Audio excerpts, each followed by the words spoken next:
Ya, judulnya adalah Sunanul Wudu, sunnah-sunnah yang mesti kita perhatikan saat berwudu. Jadi para ulama dalam membimbing kita untuk melaksanakan ibadah dengan benar berlandaskan apa yang telah mereka kaji dari Al-Quran dan hadis, maka dibagi, ada yang disebut dengan fardu, rukun, syarat, dan sunnah. Itu tentu metodologi para ulama agar kita penuh perhatian kepada yang disebut dengan rukun, jangan sampai ditinggal sedikit pun sebab tidak sah apabila rukun tertinggal. Kemudian sunnah untuk meningkatkan kualitas ibadah kita. Saya bacakan apa adanya ini dari kitab Fiqhus Sunnah.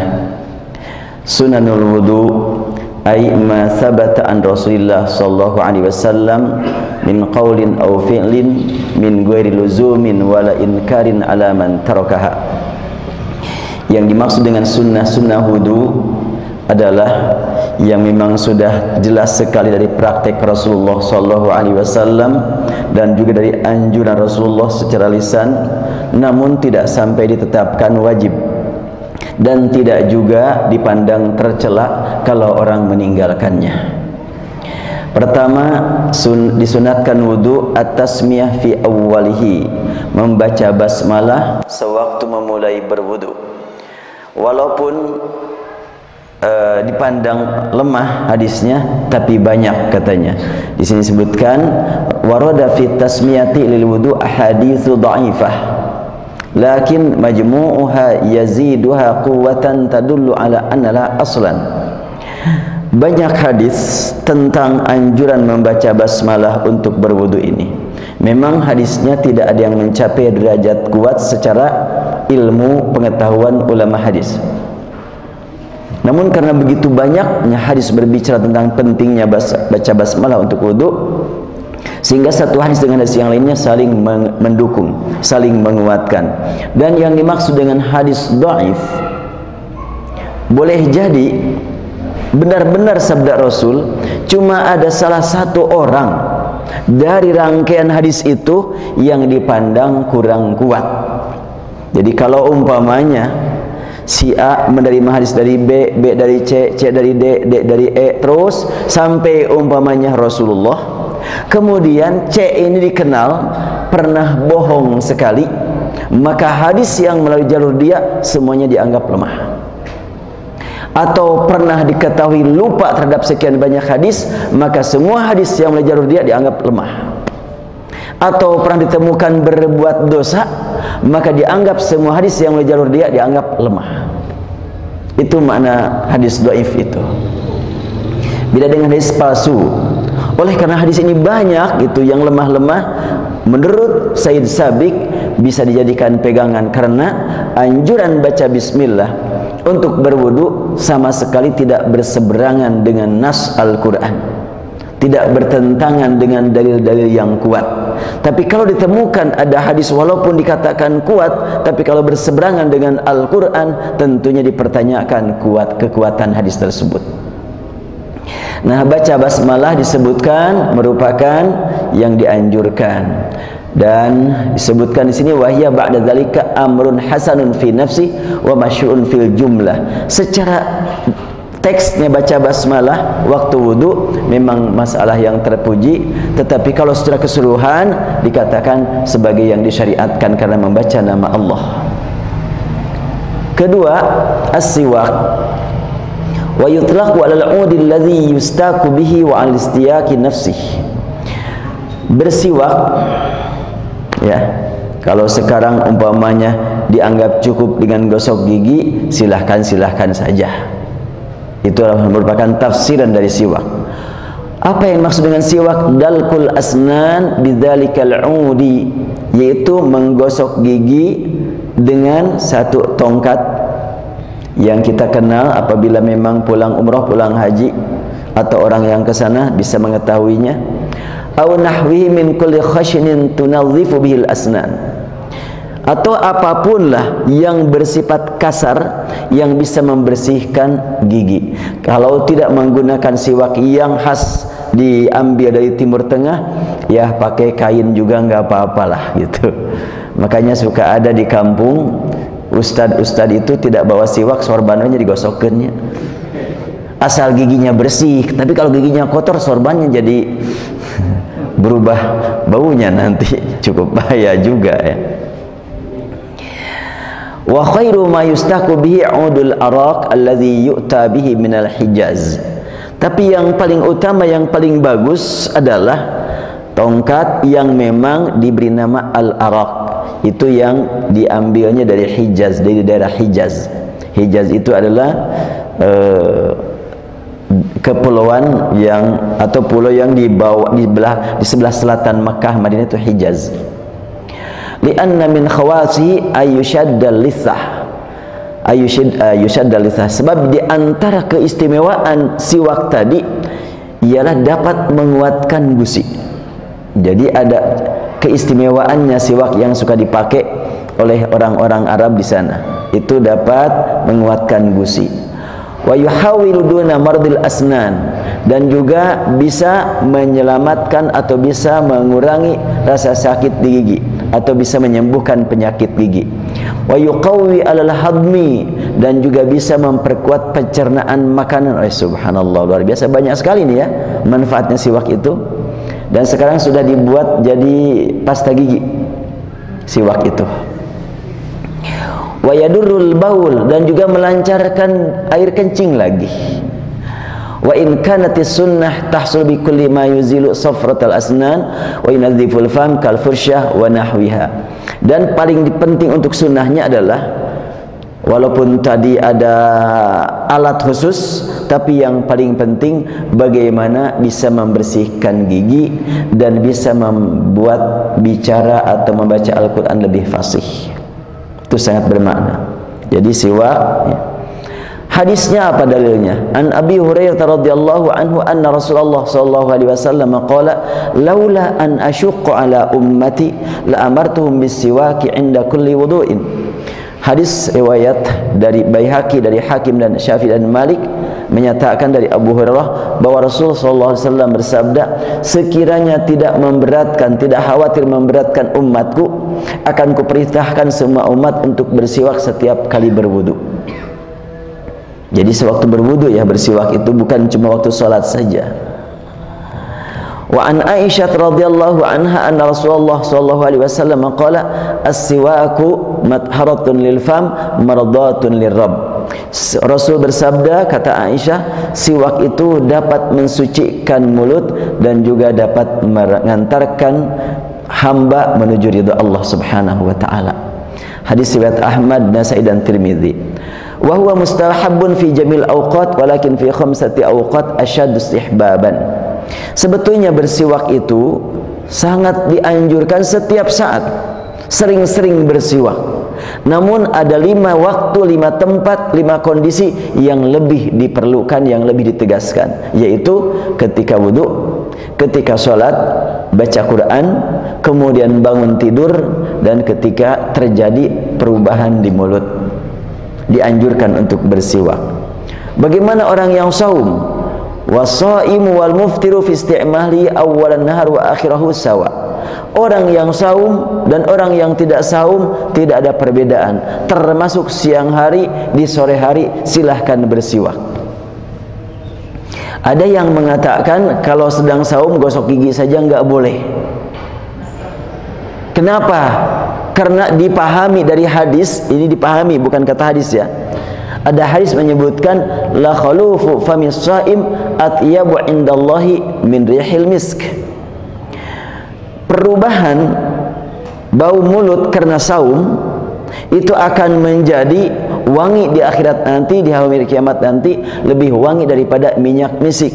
Dipahami dari hadis ini bahwa orang yang saum jangan gosok gigi, kan baunya jadi semakin wangi. Enggak begitu ya, sehingga dilarang untuk gosok gigi supaya semakin wangi. Enggak, bukan disengaja supaya bau, enggak, tapi perubahan apa adanya disikapi dengan keridhaan, itu yang dapat mengantarkan orang untuk mendapatkan wangi-wangian nanti di akhirat. Bukan disengaja jadi bau. Repot juga nanti gara-gara ada yang saum jadi udara kayak begini nih. Enggak demikian ya. Itu adalah kesimpulan yang tidak pas dipaksakan. Memang hadisnya ada, la khalufu fa min shaim atyabu indallah min rihil misk. Jadi kalimatnya perubahan mulut, bau mulut akibat saum diganti oleh Allah nanti menjadi wangi-wangian yang luar biasa, lebih wangi daripada minyak misik. Li hadis Amir bin Rabi'ah radhiyallahu anhu qala ra'aitu Rasulullah sallallahu alaihi wasallam la uhsi yatasawwaku wa huwa shaim. Kata Amir bin Rabi'ah, aku melihat Rasulullah sering bersiwak yang sulit untuk aku hitung, padahal waktu itu dia sedang saum. Jadi sedang saum Rasulullah sering bersiwak ya. Tidak hanya di luar saum saja. Hadis riwayat Ahmad, Abu Daud dan Tirmidzi. Wa idza ta'tumila as-siwak fasunnah ghusluhu badal isti'mal tanzifan lahu. Dan dianjurkan apabila sudah digunakan siwak itu cuci. Bukan seperti yang pernah saya saksikan di kampungnya, di surau, di Langgar, siwak udah pendek segini nih digantung gitu. Di tempat imam alah ini kalau disimpan di bawah udah digemrong sirim lah. Sudah dikerumuni semut atau digantung di situ. Ya subhanallah. Al-Islam sangat menjaga dan perhatian kepada masalah kebersihan dan kesucian. Aisyah radhiyallahu anha berkata, "Kana Nabi sallallahu alaihi wasallam yastaku fayu'tini as-siwaka li aghsilahu fa abda'u bihi fa astaku thumma aghsiluhu wa adfa'uhu ilaihi." Rasulullah sallallahu alaihi wasallam memberi siwak padaku. Dan beliau bersiwak ya. Rasul bersiwak aku saksikan. Lalu siwak tersebut diberikan kepadaku untuk aku cuci. Dan aku cuci, setelahnya aku cuci, aku pakai. Setelahnya aku pakai, aku cuci lagi dan aku berikan kepada beliau. Nih di kita kadang-kadang sikat gigi aja gak boleh satu sikat gigi dipakai 2 orang 3 orang. Padahal kalau sikat gigi langsung dibasuh pakai pasta gigi mungkin lebih bersih dibanding dengan siwak yang memang lain lah. Tapi Rasulullah SAW dengan Siti Aisyah gak ada masalah itu. Satu siwak berdua. Wa yusannu liman la asnana lahu ayastaka bi usbu'ihi. Gimana kalau ada orang yang giginya udah habis, udah nggak punya gigi, kalau pakai siwak umpamanya ke gusi, sakit tuh. Rasul bersabda, Aisyah berkata ya, qalat ya Rasulullah ar-rajul yadhabu fuhu ayastak? Qala na'am. Qultu kaifa yasna? Qala yadkhul isba'ahu fihi. Aisyah bertanya kepada Rasulullah, ya Rasulullah, ada orang yang sudah enggak punya gigi, apakah juga dianjurkan untuk bersiwak karena sunnah? Rasul berjawab, ya. Ya gimana caranya? Ya udah pakai jari aja. Kalau pakai jari kan enggak sakit gitu. Jadi pakai telunjuk dia sendiri.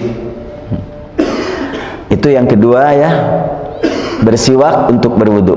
Yang ketiga disunahkan ghuslul kaffain thalathan fi awwalil wudu. Dianjurkan, disunatkan juga membasuh telapak tangan dua-duanya sampai 3 kali sebelum berwudu. Kalau Al-Quran menyebutkan bahwa wudu itu dimulai dengan membasuh wajah, tidak disebut membasuh tangan. Kenapa hadis menyebutkan membasuh tangan? Karena untuk supaya sempurna membasuh wajah, bersihkan dulu alat membasuhnya, yaitu tangan. Kan kita membasuh wajah pakai tangan, ya bersihkan dulu tangannya. Dan ternyata dianjurkan sampai 3 kali membasuh telapak tangan ini. Li hadithi Aus bin Aus Al-Thaqafi radhiyallahu anhu qala ra'aitu Rasulullah sallallahu alaihi wasallam tawadda'a fastawkaffa thalathan. Kata Aus Al-Thaqafi, aku melihat Rasulullah sallallahu alaihi wasallam berwudu, beliau membasuh telapak tangan sampai 3 kali. Hadis riwayat Ahmad dan Nasa'i. Dan dari Abu Hurairah radhiyallahu anhu bahwa Rasulullah sallallahu alaihi wasallam bersabda, "Idza stayqadha ahadukum min naumihi fala yaghmis yadahu fi ina'in hatta yaghsilaha thalathan fa innahu la yadri aina batat yaduh." Rasul bersabda, apabila kamu bangun tidur, maka jangan cuma mencelupkan tangan ke air 1 kali, celupkanlah sampai 3 kali. Kamu kan tidak tahu di mana penyakit atau kotoran yang ada dalam tangan ini. Kalau 3 kali, mudah-mudahan merata semuanya. Tapi kalau 1 kali, jangan-jangan ada yang kelewat. Makanya kalimatnya innahu la yadri aina batat yaduh. Hadis riwayat jamaah kecuali Bukhari. Keempat, sunnah wudu adalah al-madmadah thalathan, berkumur-kumur 3 kali. Li hadits Luqayt bin Sabrah radhiyallahu anhu anna Nabiy sallallahu alaihi wasallam qala idza tawadda'ta famadmid, rawahu Abu Dawud wal Baihaqi. Rasul bersabda, apabila engkau berwudu, berkumur-kumurlah. Kemudian kelima, tadi keempat, kelimanya adalah al-istinsyaq wal istinthar thalathan. Yang kelima, memasukkan air ke hidung dan mengeluarkannya juga sampai 3 kali. Hadis Abu Hurairah menyebutkan bahwa Rasulullah sallallahu alaihi wasallam bersabda, "Idza tawadda'a ahadukum falyaj'al fi anfi ma'an thumma liyastanthir." Apabila salah seorang kamu berwudu, maka masukkan air ke dalam hidung dan keluarkanlah. Pada hadis yang pertama dibahas tentang wudu, Rasulullah bersabda, apabila dia mengeluarkan air, wa idza stanthara kharajatil khataya min anfi, bila dia keluarkan air dari hidung, maka seiring dengan air yang jatuh dari hidung, dosa-dosanya pun berjatuhan. Itu dalam hadis yang pertama dibahas. Wasunnah ay yakuna istinsyaqu bil yumna wal istintharu bil yusra. Sunnah Rasul adalah memasukkan air ke hidung dengan tangan kanan, tapi mengeluarkannya dibantu dengan tangan kiri. Gimana tuh caranya tuh? Begitu, itu contohnya dari Rasulullah itu. Li hadits Ali radhiyallahu anhu annahu da'a biwudu'in fatamadmada wastanshaqa wa nathara bi yadihi al-yusra. Hadis menyebutkan Ali radhiyallahu anhu, beliau pernah meminta seseorang untuk mengantarkan air wudu, maka beliau langsung berkumur-kumur, kemudian menghirupkan air ke hidung, lalu beliau mengeluarkannya pakai tangan kiri. Begini ya, jadi dimasukkan pakai tangan kanan, dikeluarkan pakai tangan kiri. Lalu beliau bersabda, dan beliau lakukan 3 kali, lalu berkata, hadza tahuru nabiillah sallallahu alaihi wasallam. Beginilah, kata Ali, cara Rasulullah bersuci. Jadi Ali juga melihat Rasul seperti itu. Dan di sini kembali lagi kita temukan tamadmada wastansyaqa wa nathara biyadihil yusra. Jadi Rasulullah sallallahu alaihi wasallam itu adalah memasukkan air dengan tangan kanan dari mulut, dilanjutkan ke hidung, lalu dikeluarkan dengan tangan kiri. Ada lanjutannya di sini, wa tatahaqqaqul madmadatu wal istinsyaqu idza wasala al ma'u ila al fam wal anf bi ayyi sifah illa anna sahihah tsabita an Rasulullah sallallahu alaihi wasallam annahu kana yasilu bainahuma.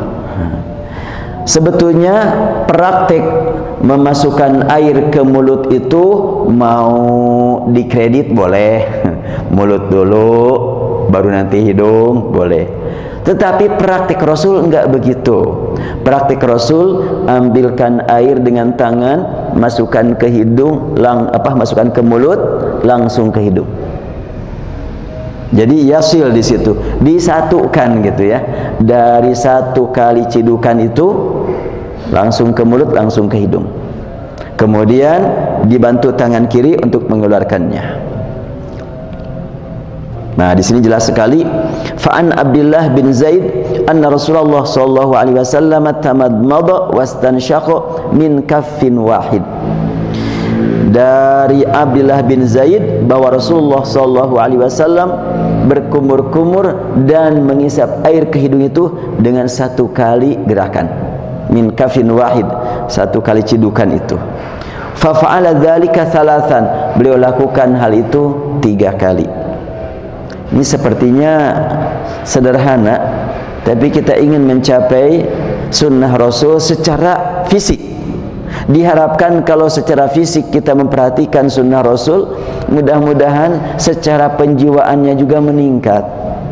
Dan tentu sangat penting untuk diseimbangkan antara penjiwaan dengan pemeliharaan praktek Rasulullah. Jadi secara lahir bagaimana, secara batin juga bagaimana, diperhatikan dua-duanya.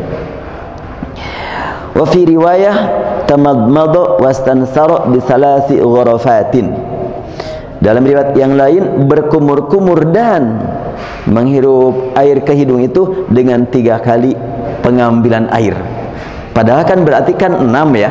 Mulut 3, hidung mah 6 nih, 1, 2. Iya. Tapi ternyata kan itu adalah 3 kali saja. 1, kemudian 2, begitu caranya itu. Ini hadis muttafaqun alaihi, riwayat Bukhari Muslim. Wa yusannul mubalaghatu fihima li ghairis shaim. Dan sewaktu kita dalam keadaan di luar saum, dianjurkan untuk memasukkan air ke hidung itu sebanyak mungkin. Lah, sebanyak mungkin bagaimana ya? Ya sesuai kemampuan. Tentunya akan semakin sering dimasukkan ke hidung, mungkin akan lebih kuat nanti ke depannya gitu. Tapi nggak akan sampai bisa masuk segelas sih. Repot juga. Li hadits Luqait radhiyallahu anhu qala, berlandaskan hadis Luqait radhiyallahu anhu, dia berkata, qultu ya Rasulullah akhbirni anil wudu. Luqait berkata, ya Rasulullah, terangkan kepadaku bagaimana wudu yang sebenarnya yang mesti aku lakukan. Rasul bersabda, asbighil wudu, perbaiki wudu kamu. Ya caranya bagaimana? Wa khallil bainal asabi' wa baligh fil istinsyaqi illa an takuna shaiman. Tadi kan membasuh tangan baru ke mulut dan hidung. Ternyata Rasul menegaskan, perbaiki wudu kamu dan khallil bainal asabi'. Jari jemari sewaktu kita membasuh telapak tangan ini mestinya begini nih. Jadi disentuhlah semua celah-celah ini, jangan sampai ada yang terlewat. Lebih-lebih lagi kalau umpamanya tidak sampai menciuduk membersihkan ukaf, langsung ke mulut saja, jangan-jangan mulut jari nggak kesentuh semuanya itu. Makanya ini sih ya. Nah, digeser-geser aja. Termasuk cincin akik. Ini sekarang sedang ramai akik. Ya digeser-geser aja, enggak sampai mesti dibuka.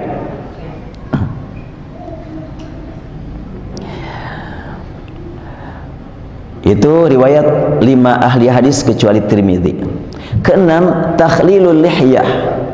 Dan juga ini bagi yang punya jenggot tebal nih, nggak ada di sini, jenggotnya tipis-tipis semuanya nih.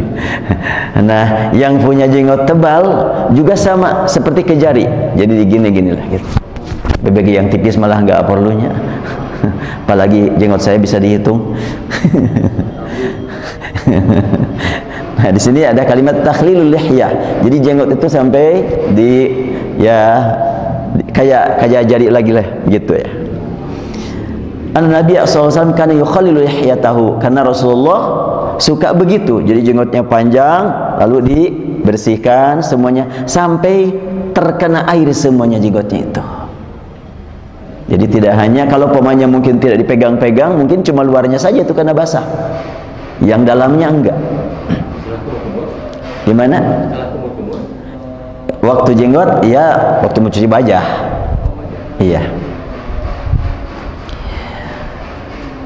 Wa an Anas radhiyallahu anhu anna Nabiy sallallahu alaihi wasallam kana idza tawadda'a akhadha kaffan min ma'in fa adkhalahu tahta hankihi fa qala bihi wa qala hakadha amarni rabbi azza wa jalla. Rasulullah sallallahu alaihi wasallam apabila berwudu, beliau ngambil air itu kemudian dimasukkan ke dalam jenggotnya itu, ke dalamnya itu. Demikian kata beliau perintah Rabbku.